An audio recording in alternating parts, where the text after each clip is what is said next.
네, 안녕하세요. 세상을 바꾸는 사회복지사 김재훈입니다. 오늘 복지 이슈 대담.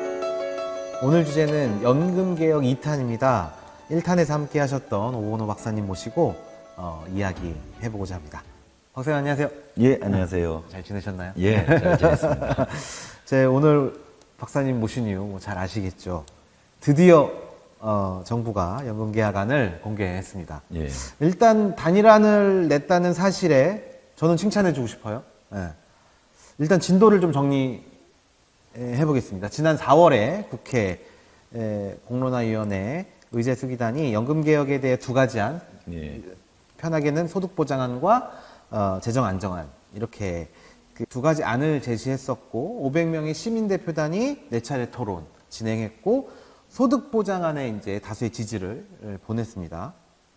그러고 나서 이제 여당, 야당 44%냐 45%냐 언론을 통해서 공방이 있었죠. 그리고 이제 정부가 드디어 그 정부안을 발표한 건데요. 정부안 간단하게 살펴보면 보험료율은 13%, 단계적 인상하고요. 소득 대체율은 42%입니다. 구체적으로 들여다보기 전에 정부안을 확인한 연금 전문가로서의 간단한 총평 좀 부탁드려볼게요. 연금 개혁이 어려운 거잖아요. 뜨거운 거고 정치권 입장에서는 불편한 거죠. 그래서 연금 개혁안을 잘 안 내요. 해야 된다라고 목소리 높이는데 행정부든 국회든 연금 개혁에 대한 구체적인 안을 안 내왔는데 사실 연금 개혁은 행정부 몫이거든요. 행정부가 방안을 내면 국민들이나 국회가 논의를 하는 건데 그러다 보니까 역대 정권들이 안을 안 냈어요. 문재인 정부도 4개 안을 내고 도망가 버렸고 박근혜 정부도 그렇고 이명박 정부도 그렇고 노무현 정부가 연금개혁안을 냈어요. 그래서 노무현 정부 때 연금개혁이 된 거죠. 그리고 나서 이번에 윤석열 정부가 연금개혁안을 드디어 냈습니다. 그런 면에서 내용의 찬반을 떠나서 정부가 연금개혁안을 냈다는 것, 물론 이제 임기 2년 차에 낸 거입니다만은 저는 이거는 굉장히 긍정적으로 볼 수 있다고 보고요. 안 내용을 보면 워낙 우리 사회가 진영으로 갈라져 있다 보니까 이 안을 둘러싸고도 굉장히 많이 갈라져 있더라고요. 예를 들어서 더불어민주당 야당 혹은 가입주 단체 쪽에서는 1부터 100까지 다 문제다. 예, 다 이렇게 평을 하는 것 같고요. 여당은 좋다고 하겠죠. 제가 보기에는 긍정적인 면이 있어요. 아까 사회자께서 소개해 주신 국민연금을 보험료를 13, 소득대체율 42%로 한 일종의 모수개혁 아닌데 이거 가지고 다 해결되진 않지만 그렇다고 한꺼번에 모든 것을 해결할 수는 없거든요. 한 발짝 한 발짝 올라가는데 국민연금의 1단계 모수개혁 안으로 13, 42 이 모델은 저는 적절하다고 봐요. 그래서 정부가 합리적인 안을 제시했다고 보고 이걸 중심으로 국회 심의가 또 합의가 이루어졌으면 좋을 것 같고요. 그때만 이제 빈약한 게 있어요. 결국은 공적연금의 목표는 보장성이거든요. 노후소득 보장인데 전체적인 보장성은 일반적으로 시민사회 눈높이에서 보면 부족해요. 그래서 국민연금의 재정안정화 중심의 모수개혁은 적절하다. 전체적인 공적연금의 보장성은 빈약하다. 그래서 점수로 따지면 낙제는 아니지만 또 그렇다고 높은 점수도 아니고 중간 점수 정도 줄 수 있을 것 같아요. 근데 그 의견은 사실 그 기존의 박사님이 주장하신 것과는 조금 결이 다른 말씀이신 거 아닐까요? 그 전에 제 주장이라면 어떤 거? 아니 그러니까 이제 우리가 이제 흔히 재정 안정이라고 표현했던, 근데 이제 국민연금만 놓고 이야기할 때에 그 국민연금으로 모든 것을 해결하려고 우리가 생각하지 않기 때문에 연금 삼총사를 가지고 그쵸. 생각하기 때문에 국민연금의 소득 대체율을 우리가 그 이제 40%로 그 말씀하셨던. 국민연금 소득 대체율. 그렇죠. 예. 저는 국민연금 소득 대체율은 40%를 쭉 네. 제한을 해왔어요. 그래서 만약에 보험료율이 이번에 12 혹은 13으로 올라가면 12, 40, 13, 40이 저는 가장 적절한 모델이라고 생각했고요. 백지 상태에서 제가 의사결정을 하라면 저는 그렇게 할 것입니다. 근데 이번에 정부 방안이 백지 상태에 나올 수 있는 건 아니거든요. 아까 소개해 주신 것처럼 공론화위원회에서 소득 대체를 50% 올리지 아니 다수 안으로 지지를 받았고 국회의 압도적인 다수당인 또 민주당이 소득 대체율 인상을 주장하고 있는 상황에서 결국은 사회적 조정 합의로서 국회를 통과해야 되는데 소득 대체율 40%는 아마 국회 통과가 어려웠을 거예요. 그렇다고 해서 민주당이 얘기하는 것처럼 45까지 올릴 수는 없었고 그런 정치적 지형까지 감안해 봤을 때 42가 지금 상황에서는 불가피한 적절한 아니다. 이렇게 제가 말씀드립니다. 네. 무슨 말인지 이해했습니다. 그러니까 지금 우리가 의사결정을 하는 그 과정에서 보면 예. 낙제까지는 아니지만 그 정도 점수를 줄 수 있다. 이런 말씀이신 거군요. 어쨌든 5차 재정계산위원회의 재정 추계로 보면 이 정부가 제시한 현재 13%의 이 단계적 보험료율 인상 그리고 42%의 그 명목 소득 대체율의 이 재정 추계 전망이 5차 재정 계산으로 가능하죠. 물론입니다. 네. 그래서 지금 현행 제도를 그대로 갔을 때는 이제 보험료율 9%, 소득 대체율 40%일 때는 뭐 기금 소진이 2055년, 또 최근에 정부가 다시 계산해서 한 2056년 이 정도 얘기 나오고 원래 국민연금 재정계산위원회에서의 재정 안정화 목표는 이걸 한 2093년 정도까지 기금을 유지하는 거거든요. 그걸로 치면 지금은 2055년에 기금이 소진이 되고 이번 안도 한 7년, 8년 정도만 뒤로 늦춰요. 2060년대 전반기까지. 그런 면에서 완전한 재정 안정화에는 턱없이 부족하죠. 하지만 재정 안정화를 한꺼번에 할 수는 없거든요. 한 세네 걸음으로 가야 되는데 그런 면에서 첫 번째 발걸음으로는 재정 안정화 효과는 분명히 있어요. 보험료를 13까지 올리기 때문에 소득 대체율은 조금만 올리는 거고 그래서 재정 추계에 있어서 여전히 미래 재정 불안정은 남아있지만 지금보다는 개선한다는 거고 그래서 계속 국민연금 개혁이 지체돼서 재정 불안정이 심화되다가 요번에 이제 터닝을 하는 거죠. 일종의 재정 안정 개선으로 방향을 바꾼다는 의미에서의 시사점이 있다고 봅니다. 그 현행 9%, 그 다음에 40% 보험료율, 소득 대체율 이 구조를 계속 가져가면 후대 세대들이 부담해야 할 그 보험료율이 35%까지도 필요하다 이런 말씀 지난 시간에 주셨잖아요. 예. 그러면 만약에 지금 낸 정부 안으로 가면 그 정부 안으로 쭉 간다고 하면 어느 정도로 규모로 봐야 될까요? 그래 그 퍼센트를 보면 조금 더 명확하게 알 수 있을 것 같아요. 40%일 때 미래 최대 보험료율이 35 정도 나왔거든요. 근데 42니까 이때 그 보험료율은 부가방식 보험료율이라고 해서 기금이 아무것도 없었을 때 보험료율로만 충당하는 그 당시 필요 보험료율인데 소득 대체율 42이기 때문에 아무래도 최대 보험료율은 35보다 조금 높아질 수는 있어요. 그렇군요. 근데 뭐 큰 차이는 아닙니다. 큰 차이가 안 나는군요. 하지만 굉장히 여전히 높죠.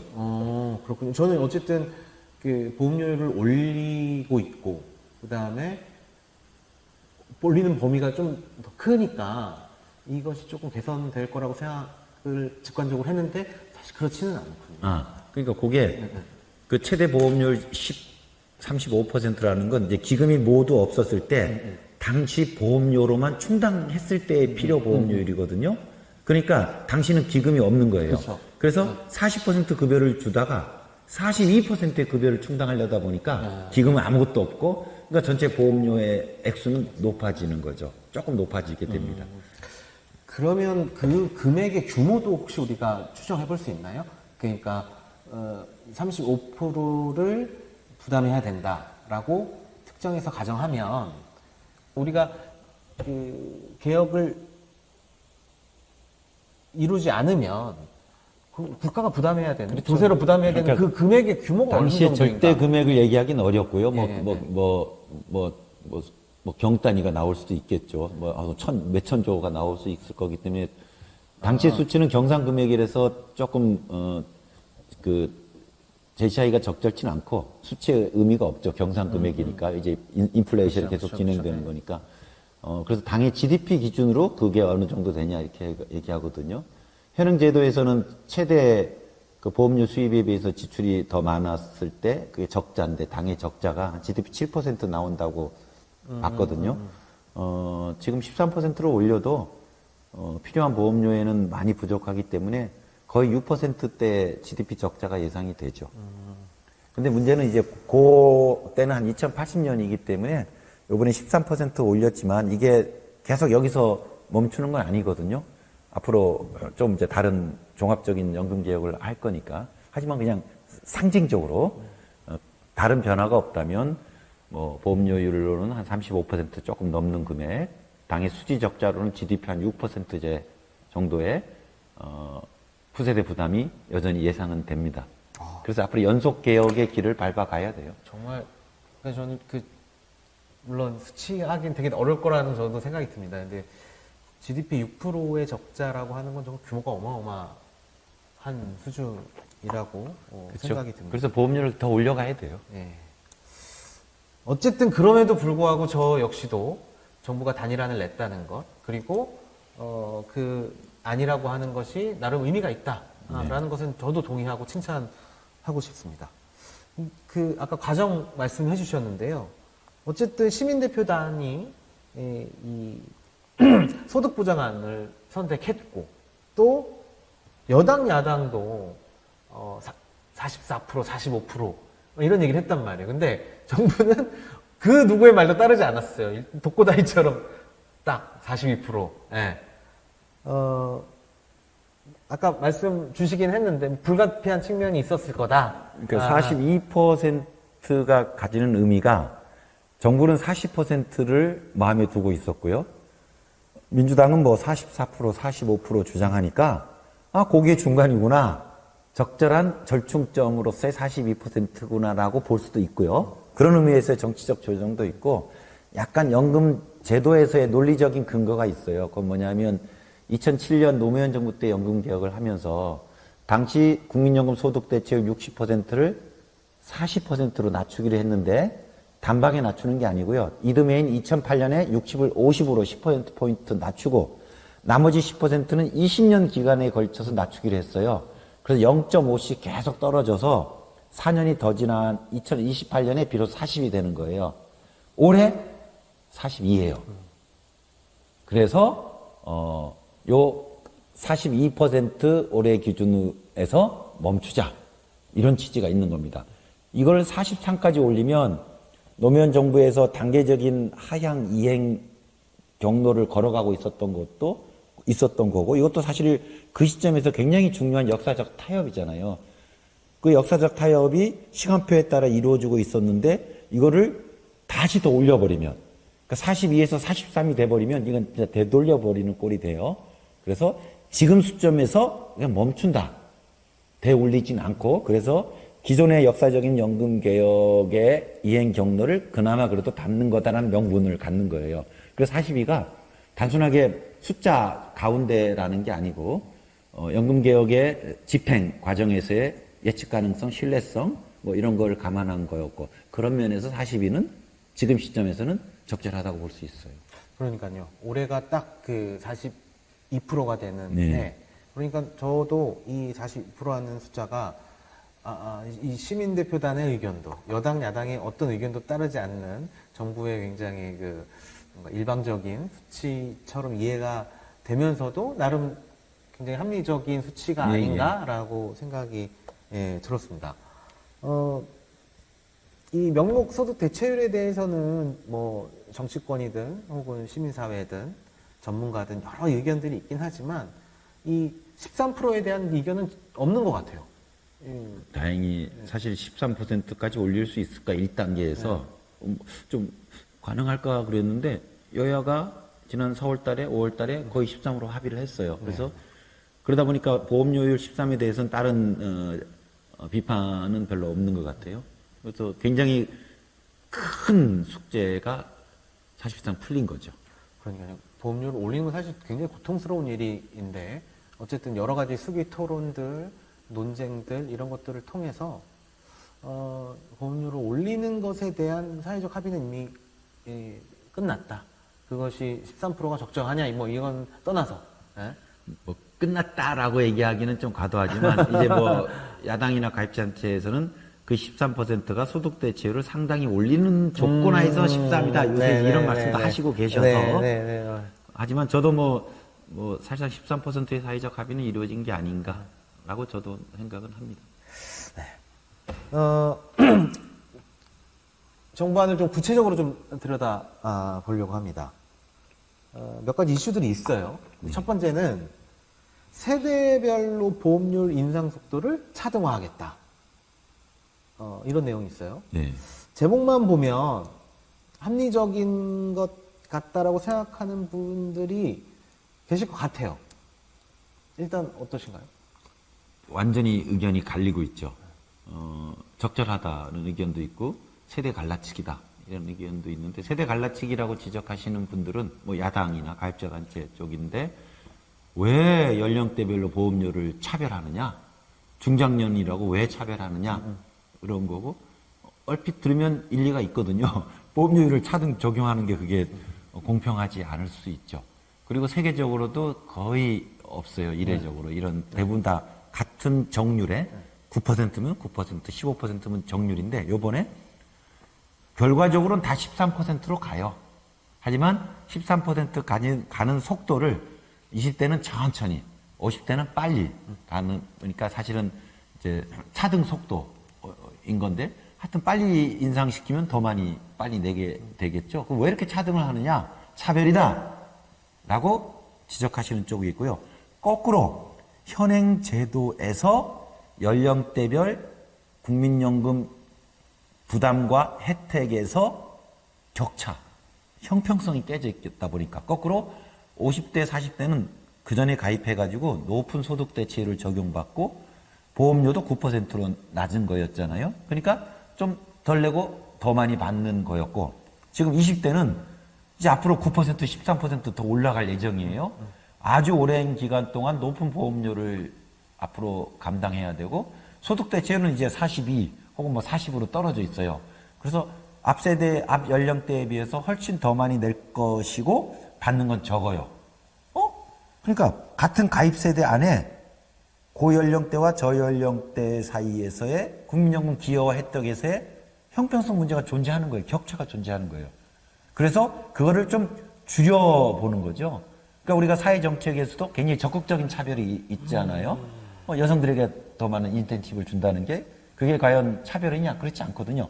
기존에 있는 차별 격차를 개선하기 위한 거고, 그런 면에서 이번에 차등 보험료율은 국민연금 안에 연령대별 존재하는 형평하지 못한 급여의 격차를 개선하는 취지를 가지고 있기 때문에 저는 전형적인 방안이라고 생각이 들고요. 이렇게 해도 기존 제도 안에 있는 그 격차가 줄어들진 않아요. 즉 40, 50대들이 이게 뭐야라고 할 수 있지만, 이런 차등 보험료를 적용해도 여전히 젊은 사람보다는 더 많은 혜택을 보고 있어요. 그래서 일부라도 개선한다는 취지에서 저는 우리 사회가 차등 보험료를 적극적으로 논의해야 되고, 특히 중장년들이 우리 청년 세대들과의 공존이라는 취지에서 저는 적극적으로 열어놓고 얘기했으면 좋겠어요. 그러니까 저도 이 세대별 보험료를 인상 속도를 차등하겠다, 이 타이틀만 놓고 보면 합리적이라는 생각이 들어요. 그러면 이거를 현실화시키는 구체적인 방법론의 문제인 거잖아요. 지금 50대가 1%고 40대가 0.5%, 30대 0.33, 20대는 0.25입니다. 그러니까 우리가 4%가 올라야 되는데 네. 13%까지 가는데 네. 50대는 4년 걸리는 거예요. 그렇죠. 그리고 20대는 16년. 16년 걸리는 겁니다. 이제 이게 저는 이렇게 상상을 해보면, 이게 몇 년 지나면요, 한 사업장에 가입되어 있는 보험료율들이 사람마다 다 달라질 거거든요. 이게 굉장히 혼란하지 않을까? 그러니까 앞으로 16년 동안 네. 이제 과도적으로 달라지는데 하나도 혼란하지 않아요. 예를 들면 20대는 0.25% 올리고 뭐 30대는 0.33% 올린다 그러면 보험료 부과할 때 그 사람의 출생 연도가 있으니까 그 출생 연도에 해당되는 사람들의 월급에서는 9.33을 띄고 이 사람한테는 9.25를 띄는 거여서 그냥 자동으로 단지 저 사람은 몇 %고 나는 몇 %가 해서 뭐 동료 간에 네, 네. 뭐 이런 갖고 얘기가 오갈 수 있을지언정 행정적으로는 아무 문제 없습니다. 아주 심플합니다. 그러니까 뭐 기술적으로는 문제는 없다. 예, 예. 사람들의 보험료율이 다 다른 것이 이색적이긴 하지만 뭐 과거의 패턴과 다른 나라에 비교해봐도 이색적이긴 하지만 기술적으로는 문제 없다. 그럼요. 지금 근로소득세도 원천 공제할 때 자녀 수가 몇 명인지에 따라서 다 똑같은 월급 300만 원 근로소득이 있더라도 원천 징수가 다 다르거든요. 그 사람이 신고한 가족 수나 등등에 따라 그거 다 총무과에서 처음에 가족이 부양가족 3명 집어넣으면 그거에 따라 자동으로 이제 징수되는 거거든요. 그래서 저는 이게 너무 복잡할 것이다 하는 게 요걸 이 제도가 못마땅하신 분들이지 그런 얘기 하시는데 그렇게 복잡하지 않습니다. 예. 그리고 더불어서 보면 우리가 사회보험료를 그 부담하는 것은 기준은 무조건 소득이었어요. 예. 예. 소득의 몇 프로를 부과한다. 예. 그러니까 소득이 많은 게 정률이니까 소득이 많은 사람은 좀 더 많이 내고 소득이 적은 사람은 조금 덜 부담하는 거죠. 금액에서. 예, 금액에서. 근데 여기 이제 연령이라고 하는 하나의 변수가 더 들어온 거죠. 예. 근데 이제 이런 그 보험료율을 매기는 것이 기존에는 소득의 크기였는데 이제는 세대, 나이 이것이 들어온 것은 어쨌든 큰 문제가 없다라는 말씀을 아까 설명하시면서 하신 것 같아요. 그렇죠. 나이에 따라 제도 내에서의 혜택이 더 많기 때문에 그거를 일부 지금 조정하자는 거거든요. 결국은 소득에 매기는 거예요. 결국은 소득에 매기는데 연령 특성에 따라 조금 유효율을 달리하는 거니까.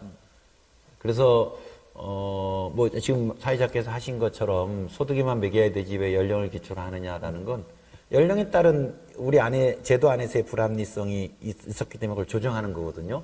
영구히 연령이 매기는 게 아니에요. 16년 요 이행 기간 동안만 적용되는 일종의 조정 제도라고 이해하시면 저는 뭐 큰 문제는 없을 거라고 봅니다. 것이다. 근데 이게 당연히 완벽한 제도는 없죠. 예, 그것을 감안하더라도 과연 그러니까 20대, 30대, 40대 이 경계에 있는 사람들의 한두 살 차이로 보험료율이 이렇게 차이 나는 거. 이건 그냥 사소한 문제일까요? 정부가 이거를 예. 자동보험료율이라는 게 이례적이고 또 낯선 제도이다 보니까 너무 복잡하게 하면 설명이 어려울 거다 생각해서 단순화시키느라고 연령대 10대별로 보험료율을 이렇게 규격화시킨 거예요.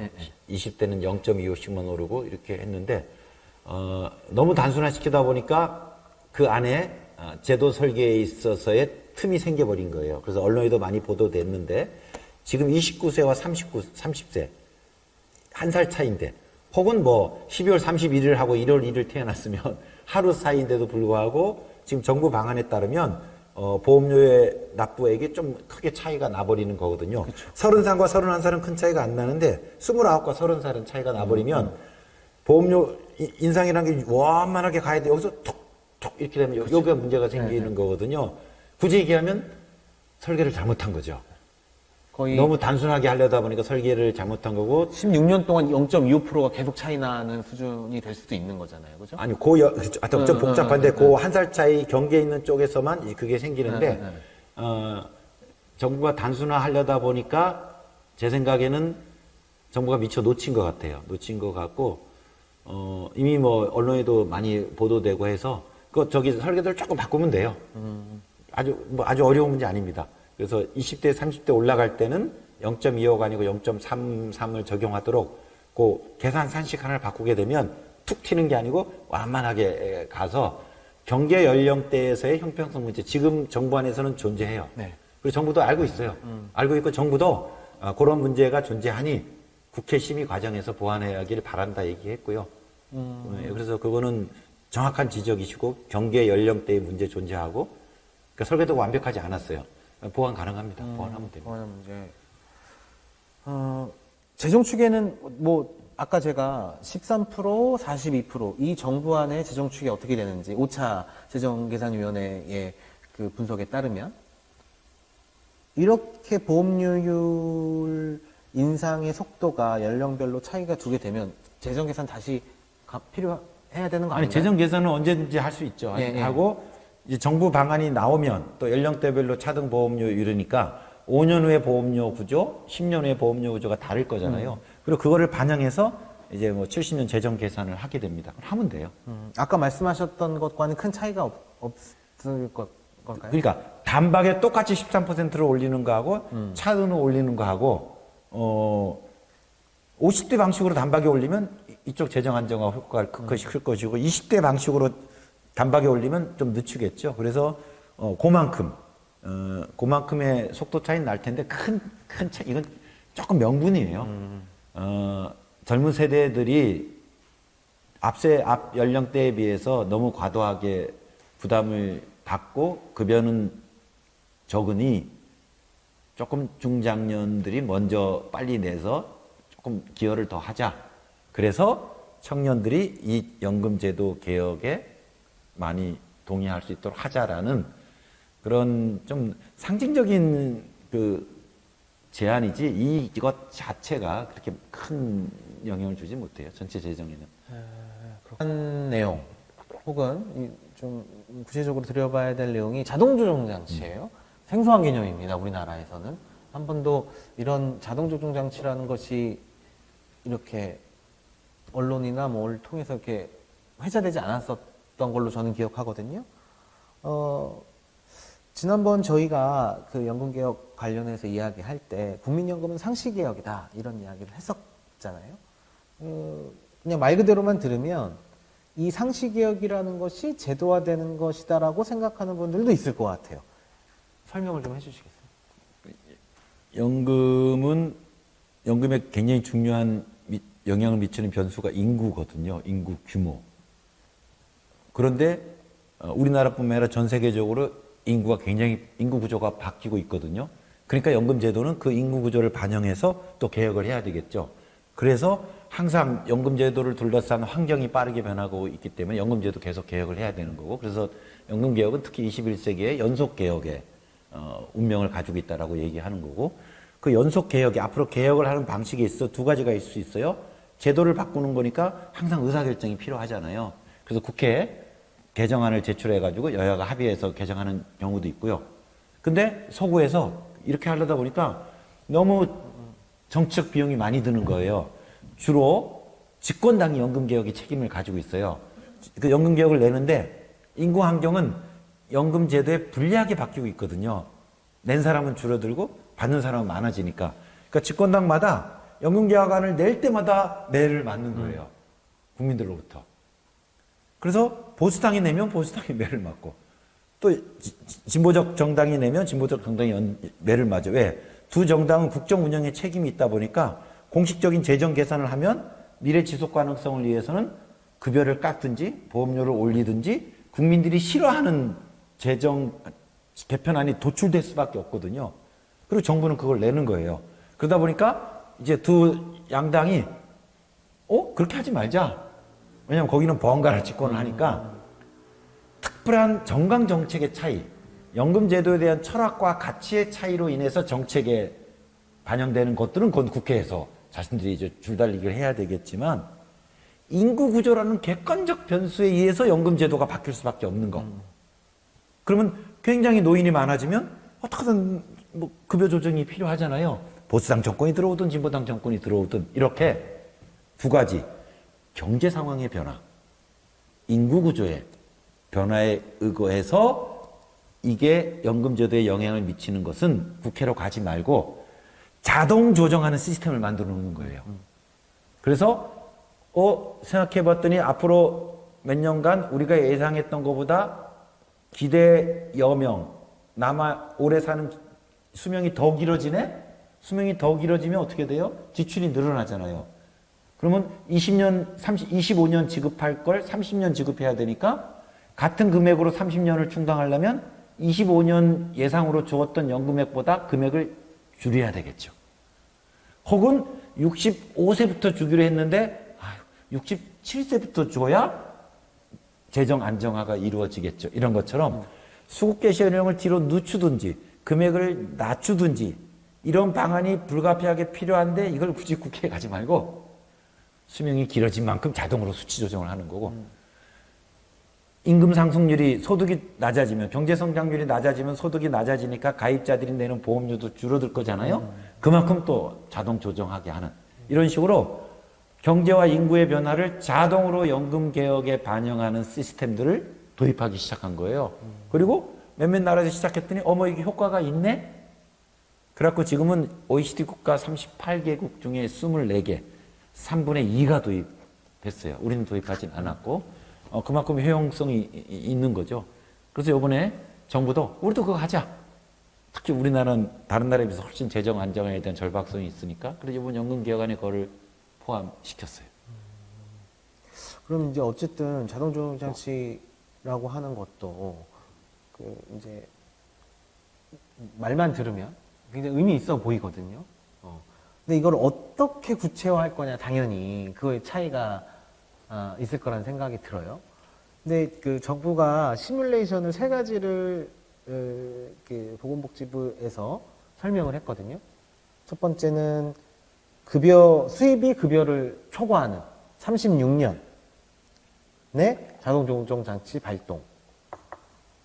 49년 기금이 감소하기 5년 전에 자동 조정 장치. 그 다음에 마지막으로 기금이 감소하기 시작하는 54년.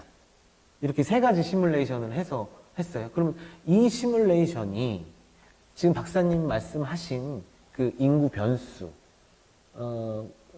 로 작동하는 이 자동 조정 장치의 운영과 부합한가요? 어떤가요? 그렇죠. 그래서 이 제도를 도입하는 시점은 뭐 2036년에 할지 49년에 할지는 그때 그거 정하면 되는 거고요. 그건 이제 빨리 할수록 효과는 더 크겠죠. 그래서 뭐 한 3가지 도입 시점을 나열한 거고요. 중요한 건 방식인데 아주 구체적인 방안을 제시를 했어요. 그래서 이 도입한 시점에 당시 수급자들의 평균 수명이 좀 더 길어지면 그만큼은 급여에 반영하는 이런 식으로 좀 구체적으로 제시를 했어요. 그리고 결과적으로는 수명이 계속 길어지기 때문에 깎여요. 그래서 급여 하향이 예상됩니다. 그래서 이제 많이 비판하는 거죠. 결국은 급여를 깎겠다는 거 아니냐. 뭐 수명이 길어지니까. 그래서 뭐 그런 면에서 정부는 불가피하게 그렇다. 어쩔 수 없다라고 얘기를 하고 있죠. 그러면 그 평균 수명의 구체적인 그 숫자들 언제 이것이 운영될 건지에 대한 구체적인 데이터들도 지금 다 나와 있는 건가요? 제가 갖고 있지는 않지만 우리 인구 통계로 매년 인구 전망치가 있어요. 정부는 다 가지고 있고 그거를 가지고 시뮬레이션해서 이번에 발표한 거예요. 그리고 뭐 다 가지고 있습니다. 그래서 뭐 36년에 도입하면 그때는 그 전보다 수명이 얼마큼 더 길어지거든요. 이제 그걸 반영하는 거예요. 그러면 우리가 현행 제도에서 지급할 연금액보다는 조금 줄어든 연금액을 지급하겠죠. 숫자는 다 있습니다. 이번 정부안이 그 단순히 이제 국민연금과만 관련해서가 아니라 이제 모수개혁뿐만 아니라 구조개혁까지도 다 담았어요. 이렇게 되면 이게 논의가 잘 될 수 있을까? 이런 고민이 들거든요. 실제로는. 그러니까 우리가 얘기했던 연금 삼총사까지 다 포함해서 이야기를 하고 있단 말이에요. 구조개혁은 굉장히 어려운 문제인데 이게 지체되지 않을까? 국회에서 잘 논의가 될 수 있을까? 이런 우려가 있습니다. 어떻게 생각하세요? 그러니까 모수개혁은 그 제도의 틀은 그대로 있고 수치만 바꾸는 거거든요. 소득대체를 9에서 13, 보험료율을 소득대체율 40에서 40 이런 거고요. 구조개혁은 틀 자체를 바꾸는 거예요. 그러면서 아까 말씀하신 우리가 이야기한 자동 조정 장치가 급여를 조정하는 틀을 바꿔버리는 거니까 이것도 일종의 구조개혁 아니거든요. 그래서 앞에 제가 말씀을 다 못 드렸는데 이제 다른 나라에서 자동 조정 장치를 도입한다고 해서 우리도 도입하는 게 당연할 거라. 이건 그렇진 않아요. 저는 시기상조라고 생각하는데 다른 나라들은 제도의 재정 안정화를 거의 달성해 놨어요. 제도가 굉장히 안정되어 있고요. 안정된 상태에서 인구나 경제 변수의 변화를 자동으로 반영하는 거예요. 그리고 인구나 경제 변수가 또 예상한 것에 비해서 크게 달라지지 조금씩 바뀌거든요. 그래서 이 자동 조정 장치로 인한 제도 개혁이 대단히 조금씩 바뀌어요. 그러니까 국민들의 수용성도 있는 거죠. 근데 우리는 지금 재정 안정화, 국민연금의 재정 불균형이 엄청 커요. 이 상태에서 자동 조정 장치를 탑재하면요, 보험료를 굉장히 급격히 오르거나 급여를 급격히 낮춰야 되는 일이 발생해요. 저는 그래서 아직까지는 우리는 자동 조정 장치는 적절치 않다. 이런 사회적 심의를 통해서 제도 개혁을 하는 게 필요하고 일정 정도 재정 안정화가 단 다음에 자동 조정 장치를 도입하자. 이런 취지를 가지고 있고요. 지금 막 주신 질문하고 연결하면 그래서 지금 국민연금 소득 대체율을 조정, 보험료율을 조정하는 모수 개혁과 이 자동 조정 장치 탑재라는 구조 개혁이 같이 있으면 대단히 연금 개혁 논의하기가 힘들어요. 그래서 저는 좀 구분하자. 이번에는 국민연금 소득 대체율 보험료율 그리고 기초연금 인상 요 정도로 해서 매듭을 짓고 그다음 자동 조정 장치 도입이라든지 좀 더 구조적인 문제들은 또 2단계로 또 논의를 하자. 이런 식으로 이번 국회에 정부 개정안은 다 복합적으로 다 담겨져 있는데 국회 심의 과정에서 조금 구분해서 먼저 통과시킬 것. 그리고 자동 조정 장치는 추후 더 심한 논의할 것. 이런 식으로 교통 정리가 이루어져야 된다고 봅니다. 그러니까 우리나라의 현재 그 국민연금을 이 5년마다 계산하도록 되어 있고 그 계산의 결과물을 가지고 이제 그 제도를 개혁하는 이런 시스템을 갖고 있잖아요. 네. 이 시스템을 현재 우리가 갖고 있는 이 시스템을 통해서 재정을 어느 정도 그 안정화시키고 나서 자동 조정 장치가 도입이 되어야 좀 더 국민들이 받아들이기에 그 수용성이 높은 제도가 만들어질 그렇죠. 수 있다. 이 말씀. 예. 그래서 자동 조정 장치는 아직 한국 국민연금에서는 시기상조다 생각합니다. 너무나도 급격한 예. 급여의 그 조정이 있을 수 있다. 이 장치가. 예. 어떻게 보면 우리나라 그 지금 정부가 이 너무 많은 의사결정들을 포함해서 하려고 한다라고 생각이 들기도 하네요. 정부 입장에서는 좀 논의가 필요한 것들을 종합적으로 냈다고 볼 수 있고요. 이제 우리가 사회적 논의나 국회 심의 과정 속에서 조금 이렇게 단계별로 구분하면 되니까. 예. 네, 알겠습니다. 어쨌든 너무 많은 이야기들을 담고 있고 또 어려운 내용까지 다 담고 있어서 이번 정부안이 과연 국회에서 잘 논의가 될 수 있을지 혹시 또 지체되거나 또 안 되는 건 아닌지 이런 걱정들이 있습니다. 아니 그래서 조금 먼저 할 수 있는 것, 또 뒤에 더 논의하는 것들을 이제 좀 교통 정리할 필요가 있다라는 겁니다. 마지막 질문 오늘 드려볼 건데요. 이게 국민연금 개혁과 이렇게 밀접한 관계가 있진 않지만 어쨌든 이번 정부 안에 줬다 뺏는 기초연금 예. 얘기도 담긴 것이 굉장히 그 주목할 만한 메시지라고 생각이 들어요. 네, 줬다 뺏는 기초연금이 사회적으로 논의가 된 지 한 10년 됐거든요. 이번에 이 정부에서 설명하고 있는 줬다 뺏는 기초연금의 해결 방안 어떤 내용이고 또 어떻게 될지 질문 드려도 될까요? 줬다 뺏는 기초연금 시청하시는 우리 분들은 다 알고 계실 거예요. 특히 세상을 바꾸는 사회복지사 여기 또 복지사분들 열심히 지난 10년 노력을 해서 이제 거의 열매를 거두기 직전에 와 있습니다. 그래서 대통령도 명확하게 이야기했고 복지부도 방안에 담겨 있어요. 그래서 기초생활수급 어르신들이 생계급여를 받을 때 기초연금만큼이 삭감되었었는데 이제 그러한 일이 없도록 하겠다고 이번 연금 개혁할 때 이걸 특별히 포함시켰고 대통령이 특별히 강조했고 복지부 역시 강조하고 있고 제가 만난 복지부 관료들은 이건 확정이라고 이야기를 합니다. 그래서 이제 줬다 뺏는 기초연금 해결이 되는데 지금 기초연금이 33만 5천 원이거든요. 그만큼이 받았다가 빼앗기고 있잖아요. 그래서 그 금액을 전액 추가로 지급할 것인지 아니면 그것의 일부만 지급할 것인지는 이제 더 추후 논의로 남아 있고요. 지금 복지부의 방침은 전액을 다 지급하기는 좀 어렵다. 뭐 예산상의 문제도 있고 해서 기초연금의 일정 비율 정도를 추가로 지급하겠다. 이런 취지입니다. 그래서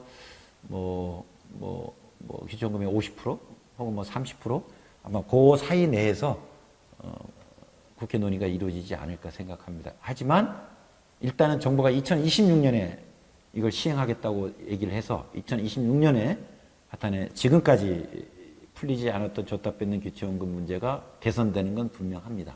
하지만 저희 입장에서는 2026년까지도 굳이 기다릴 이유가 없지 않습니까? 그래서 가능한 요거만큼이라도 별건으로 분리해서 지금 어르신들이 계속 줬다 뺏는 기초연금을 당하고 계시잖아요. 이거라도 이 문제는 좀 먼저 선 해결하자 이런 방향으로 이야기하고 또 저희 복지 시민사회단체들도 그런 제안을 하고 있습니다. 그러니까 저도 그 보건복지부의 브리핑을 보고 혹시 내년 예산안에 이제 이 일부의 예산안에 담길지 이런 것들을 굉장히 궁금했었는데 어쨌든 좀 결과는 지켜봐야겠네요. 근데 쉽진 않아요. 왜냐하면 정부 예산안이 국회에 제출되고 난 다음에 이제 줬다 뺏는 기초연금 개선안이 이제 발표가 된 거라서 기존 예산안에는 이미 없어요. 없어서 이제 거기다 추가 증액으로 하게 될 텐데 우리 국회 예산 심의 구조에서 증액이 무척 어렵거든요. 무척 어려워서. 하지만 다 하진 않더라도 일부 금액이라도 상징적으로 미리 지급하는 어떤 그렇게라도 할 수 있도록 이제 노력해야죠. 네, 아무튼 굉장히 기대했던 이 기초연금 문제가 이번 연금개혁과 함께 풀리게 된 것, 그리고 2026년에는 어쨌든 보건복지부에서 해결하겠다라고 하는 말씀을 박사님 통해서 저희가 또 확인할 수 있어서 이번 연금개혁안, 기초연금, 줬다 뺏는 기초연금을 포함해서 어쨌든 굉장히 의미 있는 정부안이다 이렇게 좀 생각이 듭니다. 예, 그래서 또 이제 거듭 말씀드리면 저도 내가 만드는 복지국가 시민단체에서 노력은 했습니다만은 줬다 뺏는 기초연금 해결을 위해서 당사자 어르신들도 노력을 하셨지만 특히 우리 세상을 바꾸는 사회복지사로 활동하시는 사회복지사분들이 진짜 열심히 해주셨어요. 광고도 여러 번 내주시고 기자회견도 해주시고 해서 진짜 감사드립니다. 예. 네, 오늘 국민연금 개혁 정부안 발표된 내용들 오건호 박사님과 함께 이야기 나눠봤는데요. 어쨌든 국회에서 의미 있는 논의가 진행되고 국민연금 개혁이 반드시 국회를 통과해서 의미 있는 개혁 만들어지기를 기대하겠습니다. 또 궁금한 사항 있으면 모시겠습니다. 예. 네, 감사합니다. 예, 고맙습니다. 네.